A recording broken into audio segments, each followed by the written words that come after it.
Oh, my mother's name is Pele. My grandmother used to do a lot of ceremonies, and I was young with her at Halimau in the 50s. And I used to watch her do her ceremonies, and realizing that we're part of the Pele clan. So our family names had a lot of Pele names. And my name is Palekapu Okamuoli'i, and that is the Pali where the Kamuoli'i, the brother of Pele. The wind never blows on that cliff, the Pali, and that's where the observatory sits, the volcano. So no more smoke blow there, you'll always get a visual, and that's the story, and that was my name given by my grandmother. So I think I have a responsibility. I have to defend those concepts. My genealogy gives me a right to do it. A lot of Hawaiians respect genealogy, but then why can't they respect my position if everybody believes in it? I believe in it thoroughly. Not just a name, and everybody talks about it at a party. You know, it's more for real for me. So that's my commitment. Yeah, I think that, you know, growing up in Kau and Purulu, we did ceremonies for the ocean. And the answer always was when I asked my tutu, because I had to do the work. They were old, so I had to do the work of getting this, getting that, fetching this and fetching that, and learning what it's all about. And it had nothing to do with us. It was about giving offering to the ocean. So we had to kalua this pig. We drowned the pig. A little baby pig, I mean, you know, suckling, no, not suckling, but a little bit. And we drown them, and we do the ceremonies of kalua, to clean them, and do the whole works. But everything had to go in the whole kupu, and it went out in the canoe, out to the ko'as of the Opelo.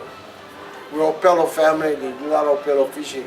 So I would be a young boy witnessing all these ceremonies and participating on preparing. I never did the language and the communication. That was the elders that did that. And our elders growing up never made sound.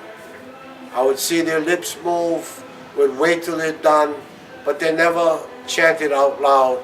It wasn't something that everybody had to hear, and their understanding was they can hear the psychic of traditions and spiritual things. You didn't have to sound and make noise.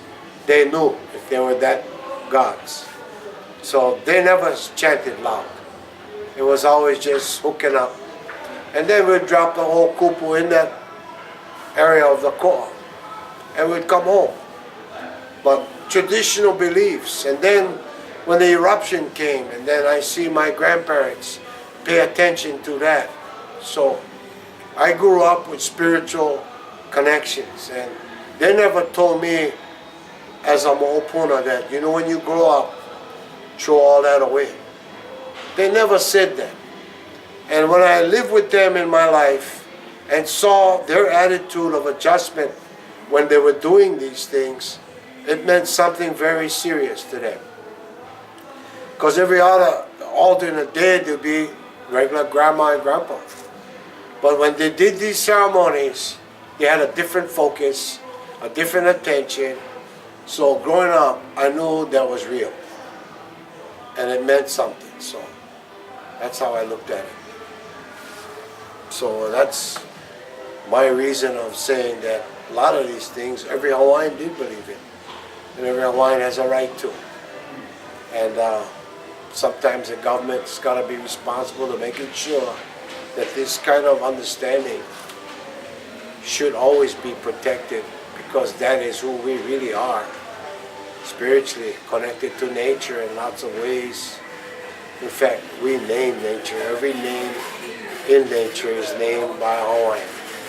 They probably had some spiritual understanding of how that really was, and incorporated that into our so-called religious ceremonies.